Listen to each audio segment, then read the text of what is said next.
அதாகப்பட்டது எங்க காசை வாங்கி எங்களுக்கே கொடுக்க போறீங்க, அப்படியா? அதுதானா உங்களுடைய போனஸ்? அஸ்ஸலாமு அலைக்கும் வரஹ்மத்துல்லாஹி வபரகாத்துஹு. அன்பார்ந்த அனைத்து உறவுகளுக்கும் இனிய மாலை வணக்கம். இப்போ விஸ்ராம வெட்டும் ஓய்வூதியம் பற்றிய ஒரு தகவல் இந்த நாட்களில் தொடர்ந்து பதிவாகிச்சு. இப்போ இதில் பலருக்கும் இருக்கக்கூடிய கேள்வி என்னன்னா, அதாவது கவர்மெண்ட் வந்து எங்கள் காசை நாங்கள் மாதம் மாதம் கட்டுற காசை வச்சு அதுலேருந்து தான் எங்களுக்கு ஒரு இது தரப்போகிறாங்களா அப்படின்ற மாதிரி ஒரு கேள்வி கேட்டிருந்தாங்க. அதாவது எங்களுக்கு ஓய்வூதியம் தரப்போகிறாங்களா, அப்போ அரசாங்கம் ஃப்ரீயாக எதுவும் கொடுக்கலையா, நம்ம காசு கட்டினா அதுக்கு பிறகுதான் அவங்க ஓய்வூதியம் கொடுப்பாங்களா அப்படின்ற ஒரு கேள்வி. இதுக்கு பேசாமல் பருத்தி மூட்டை குடோன்லேயே இருந்திருக்கலாமே அப்படின்ற மாதிரி சிலருக்கு தோணும். அன்பாத உறவுகளே, நம்ம அரசாங்கம் ஒன்றும் இந்த அரபு நாடுகளில் இருக்கக்கூடிய அரசாங்கம், மற்றது யூரோப் நாடுகளில் இருக்கக்கூடிய அரசாங்கம் மாதிரி வருவாயை வருடம் வேறு வேறு வழிகளில் நாட்டிலிருந்து நாட்டுடைய பொருளாதாரத்தை வைத்து வருவாய் ஈட்டக்கூடிய நாடு அல்ல. அடுத்தது ஊரையே அடித்து உலையில் போட்டு ஆட்டையை போட்டு பாக்கெட்டில் வச்சுக்கிட்டு இப்போ அரசாங்கம் வந்து நம்மளுக்கு எல்லாத்தையும் உருவித்தார அளவுக்கு நம்மளுடைய புதிய அரசாங்கம் வந்திருக்கிற அரசாங்கம் இல்லை. எடுத்து கொடுக்குற நிலைமையில தான் அவங்களும் இருக்கிறாங்க. அதாவது அரசாங்கத்தை பொறுத்த வரையில் இப்போ இந்த காசு நாம் கட்டுறோம், அந்த காசு அரசாங்கத்துக்கு போகுது. இப்போ இதை வச்சு இவங்க எப்படி அந்த காசு நம்மளுக்கு திருப்பி கொடுப்பாங்க? அப்போ நம்ம கொடுக்குற காசு 10 லட்சம்னு வச்சுக்கோங்க உதாரணத்துக்கு. அப்போ நம்மளுக்கு திருப்பி தரும்போது கிட்டத்தட்ட ஒரு 20 to 25 லட்சமாக கூட வரலாம், 30 லட்சம் கூட தர வேண்டி வரலாம், அந்த மாதிரி வரலாம். அப்படி வரும்போது எப்படி இவங்களுக்கு இதில் இருந்து லாபம் கிடைக்குது, எந்த மாதிரி கொடுப்பாங்க அப்படின்னு கேட்டிங்கன்னா, எப்படியுமே நாம் கொடுக்கக்கூடிய பணத்தை வெளிநாட்டு வேலைவாய்ப்பு பணியகம் ஏதாவது ஒரு இன்வெஸ்ட்மெண்ட், ஒரு பாதுகாப்பான முதலீடு வைப்பாங்க, அல்லது வேறு ஏதாவது ஒரு வியாபாரத்தில் போடுவாங்க, இல்லை ஏதாவது ஒரு வருவாய். அதை இப்போ நம்ம மொத்தமாக நம்ம எல்லாரும் சேர்ந்து கட்டின காசு ஒரு 100 கோடின்னு வச்சுக்கோமே, 100 கோடி சரியா? இந்த 100 கோடி ரூபாயை ஏதாவது முதலீட்டில் போட்டு நல்ல இன்வெஸ்ட் லாபம் வரக்கூடியதில் போட்டு, அது நீ கவர்மெண்ட்டுடைய பொறுப்பு, லாபமோ நஷ்டமோ நம்மளே தர வேண்டியது அவங்க தந்து தான் ஆகணும். இருந்தாலும் சும்மா ஏதோ அப்படியே கொடுத்தீங்கன்னா அதை தூக்கி அப்படியே பத்திரமா வச்சு அதையே திருப்பி நம்மளுக்கு தருவாங்களான்னு கேட்டால் இல்லை. அதை வச்சு ஏதாவது முதலீடு பண்ணி ஏதாவது ஒன்று பண்ணி அதுலேருந்து வருவாய் ஈட்டி அந்த வருவாயை சேர்த்து இப்போ நம்ம மாதத்துக்கு ஒரு 10 வருஷத்துக்கு நம்மளுடைய ஓய்வூதியத்தை வந்து நம்ம பிரித்து கட்டிக்கிறோம். மாதத்துக்கு ஒரு 5000 ரூபா மேனிக்கு நம்ம அரசாங்கத்துக்கு ஓய்வூதியத்துக்கு காசு கட்டுறோம். சரி, நம்மளோட மேக்ஸிமம் நம்ம கட்டியிருக்கிறது பார்த்திங்கன்னா ஒரு 5 லட்சம் தான். ஆனால் மாதம் ஒரு 20,000 மேனிக்கு நம்ம 60 வயசுலேருந்து நம்ம ஆயுள் முழுக்க நம்ம எப்போ வரைக்கும் உயிரோடு இருப்போமோ அது வரைக்கும் நம்மளுக்கு வந்து போனஸ் அந்த இது தரப்போகிறாங்க ஓய்வூதியம். அப்படின்னா அந்த ஓய்வூதியம் தருவாங்க இல்லையா, அந்த ஓய்வூதியம் அந்த கால வரையறைக்கு வரைக்கும் நம்மளுக்கு தந்தா, ஒருவேளை அரசாங்கம் நம்மளுக்கு ஒரு 20 வருஷத்துக்கு ஓய்வூதியம் தருதுன்னு வச்சுக்கோங்களேன். அந்த 20 வருஷத்துக்கும் ஓய்வூதியம் வந்து மாதம் 20,000 மேனிக்கு கொடுத்தாலும் ஒரு மாதத்துக்கு பாருங்க, ஒரு மாதத்தில் கிட்டத்தட்ட 2,40,000 2,40,000 மாதம் 20,000 மேனிக்கு 2,40,000. அதே 10 வருஷமாக இருந்தால் அது 10 பெருக்கினா கிட்டத்தட்ட 24 லட்சம் சரியா?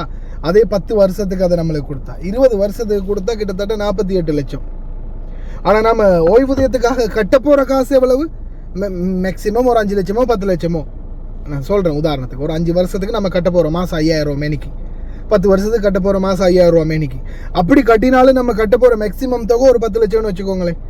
ஆனால் நம்ம ஒரு 20 வருஷத்துக்கு வாழ்கிறோம். நம்மளுடைய 20 வருஷத்துக்கு காலகட்டத்துக்குமே வயதான காலத்திலையோ இல்லை அந்த இத்தனை வயசுலேருந்து 50 வயசுலேருந்து நம்ம ஒரு 70 வயசு வரைக்கும் இருக்கிறோம்.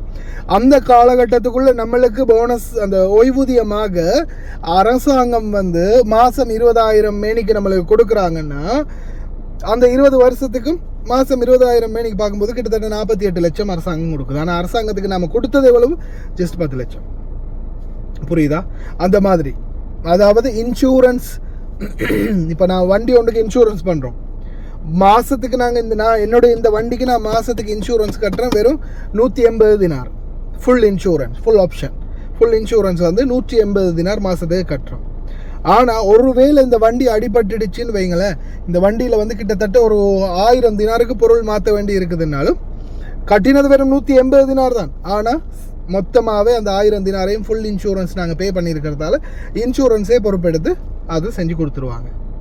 அது மாதிரி தான் இந்த ஓய்வூதியமும். ஆனால் அதில் அரசாங்கம் வந்து பார்த்திங்கன்னா ஏதாவது ஒரு பாதுகாப்பான முதலீட்டில் போடுவாங்க. ஏன்னா சும்மா முதலீடு இல்லாமல் ஒன்றும் அரசாங்கம் வந்து கையில் சும்மா உடனே தூக்கி கொடுக்கறதுக்கு நம்மளுடைய அரசாங்கத்துக்கிட்ட அந்த அளவுக்கு இங்கே நிறைஞ்சிருக்கல்ல. எப்படியுமே நம்மளுக்கிட்ட இருந்து எடுத்து தான் நம்மளுக்கு கொடுக்க வேண்டிய சூழல் அரசாங்கத்துக்கு இருக்குது. அதனால் அரசாங்கம் என்ன பண்ணும்னா எப்படியுமே கொஞ்சம் பாதுகாப்பான முதலீடுகளை போட்டு பாதுகாப்பான முறையில் அந்த பணத்தை இன்வெஸ்ட் பண்ணி நம்மளுக்காக அந்த பணத்தை வந்து சேமிக்கும். அதாவது நம்மளுக்கு சேமித்து அந்த பணத்துலேருந்து நம்மளுக்கான ஒரு ஒரு ஒரு ஒரு தொகை, அதை வந்து நம்மளுக்கான தொகையாக அதை ஒதுக்கி அந்த தொகையை வந்து நம்மளுடைய கையில் அரசாங்கம் ஒப்படைக்கும். அதுதான் இப்போதைக்கு இருக்கிற நடைமுறை. ஆனால் யாருமே வந்து இதை வந்து தவறான முறையில் வேறொரு தவறான அபிப்பிராயத்தில் இதை கொண்டு போகாதீங்க மக்களிடத்தில். அதே மாதிரி இப்போ ரீசெண்டாக நீங்கள் அந்த பதிவு செஞ்சது பார்த்தீங்கன்னா சர்வே தான். அதாவது இது வந்து அரசாங்கத்தால் ஒரு கணக்கெடுப்பு மாதிரி எத்தனை பேர் இதை விரும்புகிறாங்க, யார் யார் எப்படியெல்லாம் இதை எடுக்கணும்னு நினைக்கிறாங்க. நான் வீடியோ ஒன்று போட்டேன் இல்லையா, என்னென்ன மாதிரி செஞ்சு கொள்ளணும். அப்போ யார் யாருக்கு எந்தெந்த மாதிரி இந்த ஓய்வூதியம் தேவைப்படுது, எப்படி அவங்க விரும்புகிறாங்க, எந்த மெத்தடில் எடுக்க விரும்புகிறாங்க, எவ்வளோ மாதிரி கட்ட விரும்புகிறாங்க அப்படின்ற எல்லா சர்வேயும் பார்த்துட்டு எதில் ஏகபோகமாக தொழிலாளர்கள் விரும்புகிறாங்க, எந்த திட்டத்தை ஏகபோகமாக ஏற்றுக்கொள்கிறாங்க அப்படின்றத பார்த்து அதுக்கு ஏற்றாற்போல் தொழிலாளர்களுக்குரிய அந்த சாதகத்தை அவங்க வந்து அரசாங்கம் வழங்கி வைப்பாங்க. இப்போ எல்லாருமே விரும்புகிறாங்க மாதம் ஒரு 5000 ரூபா கட்டுற மாதிரி, ஒரு 5 வருஷத்துக்கு கட்டுற மாதிரி தொழிலாளர்கள் விரும்புகிறாங்க. அப்போ என்ன பண்ணுவாங்க, தொழிலாளர்கள் ஒரு 5 வருஷத்துக்கு மாதம் ஒரு 5000 ரூபா கட்டுற மாதிரி விரும்புகிறாங்க. அதுக்கப்புறம் அவங்களுக்கு ஒரு 20 வருஷத்துக்கு அந்த ஓய்வூதியத்தை கேட்குறாங்க. 50 வயசுலேருந்து 70 வயசு வரைக்கும் ஓய்வூதியம் கேட்குறாங்க. சரி, அதுக்கு ஏற்றாற்போல் அரசாங்கம் என்ன செய்யும், நிறைய பேர் இப்போ 100% பேர் இதை தான் விரும்புகிறாங்க அப்படின்ற அந்த தேர்வை தேர்ந்தெடுத்து அதுக்கு பிறகு அதை வந்து நடைமுறைக்கு கொண்டு வருவாங்க. அப்படி தான் இது வந்து சாத்தியம். அதனால் இது வந்து இப்போதைக்கு நீங்கள் அந்த சர்வே பண்ணாதவங்க சர்வே பண்ணுங்கள். அப்படி நாங்கள் பண்ண கிடைக்கலையே, அது பண்ணி தான் ஆகணுமா அப்படின்னா உங்களுடைய விருப்பம். ஏகபோகமாக நிறைய பேர் பண்ணியிருக்கிறாங்க. அந்த அவங்க சர்வே பண்ணின விதத்தை வச்சு தான் அதுக்குரிய தீர்வை வந்து அரசாங்கம் எடுப்பாங்க. அவ்வளோதான் இதில் உள்ள லாஜிக். அதே மாதிரி நம்மள்கிட்ட இருந்து எடுத்து தான் கொடுப்பாங்க. ஆனால் நம்மள்கிட்ட எடுக்கிறது இவ்வளவா இருந்தாலும் கொடுக்கறது இவ்வளவா இருக்கும். அதுதான் நடைமுறை. பார்க்கலாம் இன்ஷா அல்லாஹ். அடுத்தது இந்த எப்பயிலேருந்து இதை நடைமுறைப்படுத்துகிறாங்க அப்படின்ற தகவல் கிடைச்சதும் உங்களுக்கு அது வரைக்கும் அது கிடைச்ச உடனே அதை அப்டேட் பண்ணுறேன். அது வரைக்கும் இந்த சர்வே இது வரைக்கும் பண்ணாதவங்க முடிஞ்சவங்க பண்ணுங்கள். அதுக்காக பெருசாக மெனக்கடனும் இல்லை. அது பதிஞ்சாதான் நம்மளுக்கு போனோம் இந்த ஓய்வூதியம் கிடைக்குமா அப்படின்னா இல்லை, பயப்படாதீங்க. 14 கிடைச்சி தான் ஆகும். அது சம்பந்தமான புதிய நடைமுறைகள் வந்ததும் நிச்சயமாக உங்களுக்கு அப்டேட் தரேன். வீடியோ ஷேர் பண்ணுங்கள், சப்ஸ்கிரைப் பண்ணுங்கள், லைக் பண்ணுங்கள்.